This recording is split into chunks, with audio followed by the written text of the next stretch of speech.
초유의 사태 안타깝고 책임감을 느낀다.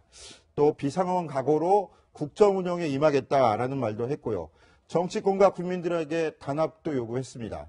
김 변호사님 보시면서 어떻게 느끼셨습니까? 네, 아까 최석호 기자님께서 처음에 말씀하신 대로 지금 촛불 민심과 태극기 민심이 집회 현장에서 충돌할 우려가 있기 때문에 박근혜 대통령의 메시지가 있었어야 된다라고 이야기를 하셨는데 저도 거기에 동감을 합니다.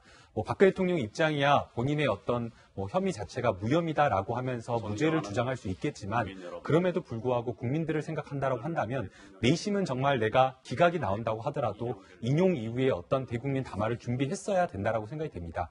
그런데 이제 지금 나온 메시지를 보게 되면 청와대는 오늘 대통령의 메시지가 없을 것이다라는 그 이야기를 한 것을 보면 간접적으로 바꿔 말하면 국민들이 정말 기대하고 반드시 필요했다라고 하는 대국민 메시지가 없었다라는 점에서 어떻게 보면 약간은 간접적으로 이 판결에 조금은 승복하고 싶지 않다라는 것을 내비친 것은 아니냐라는 그렇게 해석이 있을 수 있습니다. 그런 상황에서 지금 황교안 권한대행이 조금 늦은 시간이지만 바로 대국민 메시지를 담았고 그 안의 내용을 보게 되면 결국에는 촛불과 태극기가 다 전부 다 국가를 위한 애국심의 발로이다. 그렇기 때문에 향후에는 이 헌재의 어떤 결정을 승복하고 따르고 그다음에 국민이 단합으로 나아가야 된다라는 어떤 통합의 메시지를 던졌기 때문에 그것으로 큰 의미가 있다라고 생각이 듭니다. 네, 저도 변호사님 말씀대로 오늘 담화 솔직히 좀 늦었습니다.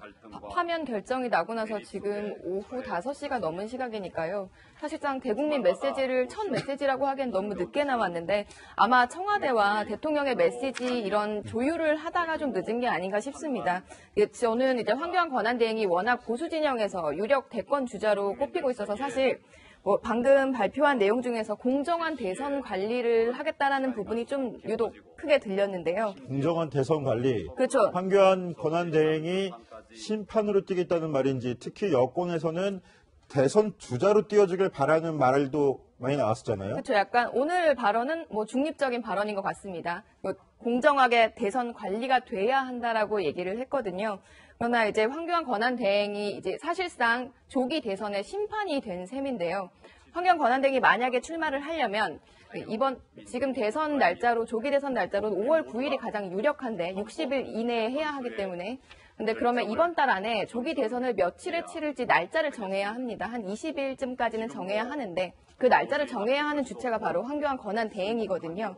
이 권한대행이 만약에 대선에 출마하려면 정치권에서는 그 날짜를 지정하기 전에 출마를 하는 것이 바람직하다고 보고 있기 때문에 이런 여부를 실제로 고려하고 출마를 고려하는지는 확인되지 않았으나 황 대행의 20일까지 이제 어떤 말을 할지 황 대행에게 상당히 이목이 집중될 것 같습니다. 네, 그렇군요.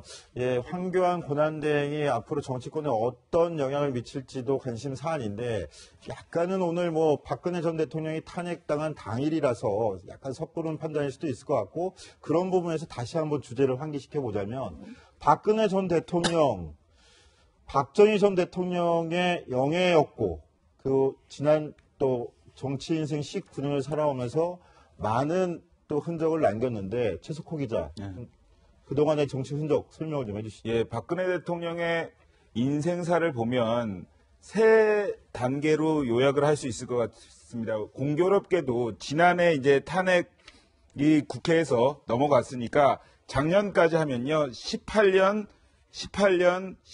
이렇게 나눠볼 수 있는데요. 이 처음 18년은 청와대에 있습니다.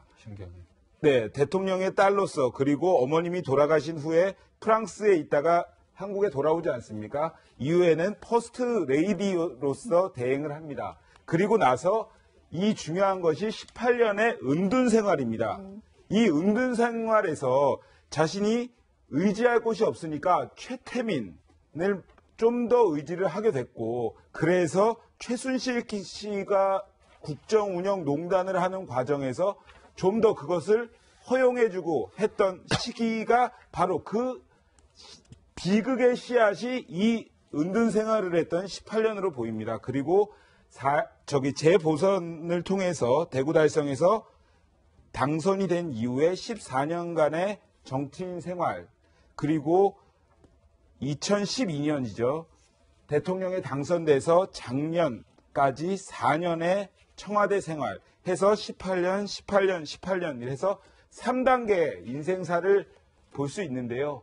하지만 이 은둔 생활이 없었다면 오늘 탄핵이 인용되지는 않지 않았을 수도 있을까 이런 생각도 일각에서는 나옵니다. 네, 좀 시비가 교차하는 부분이 있는데 전체적으로 보면 이게 54년을 그려놓은 건데요. 박근혜 전 대통령의 인생사 54년, 그러니까 9세부터죠.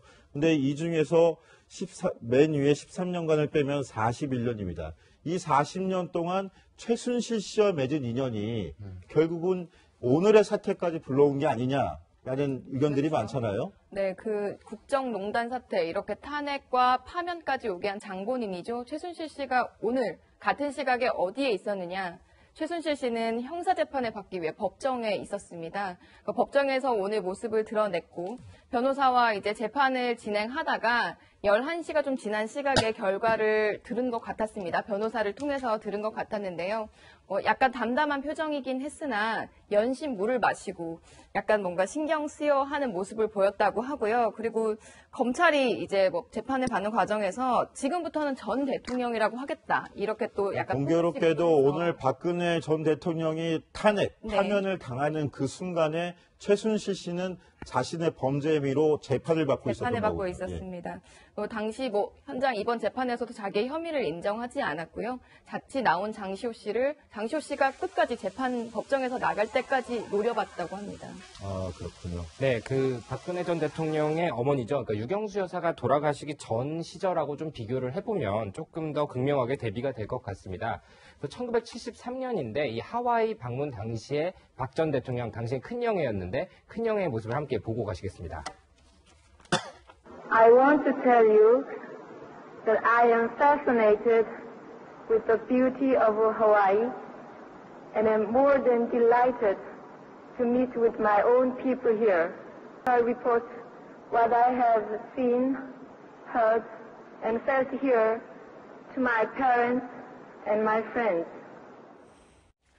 상당히 애띤 모습이네요. 예, 박근혜 전 대통령이 영예 시절 퍼스트 레이디 역할을 하던 때 모습도 있고, 그 최근에 그 4년 전에 청와대에 입성하던 모습도 얼마 있으면 불명예스럽게 청와대에서 나오는 모습까지 또 보여줄 텐데요. 그 청와대에 나오는 모습은 삼성동 사저가 되겠죠. 삼성동 사저에서 청와대로 들어갈 때 모습도 좀 인상적이었지 않습니까? 예, 그 좀 약간 극명하게 대비되는 것이 오늘 주민들한테 저희가 가서 인터뷰를 따보니까 박근혜 전 대통령이 오면 땅값이 떨어진다. 그리고 사람들이 시위를 하고 집회를 하기 때문에 굉장히 싫다. 이런 얘기를 했습니다. 하지만 2013년에 청와대로 입성하면서 그때의 분위기는 조금 달랐습니다.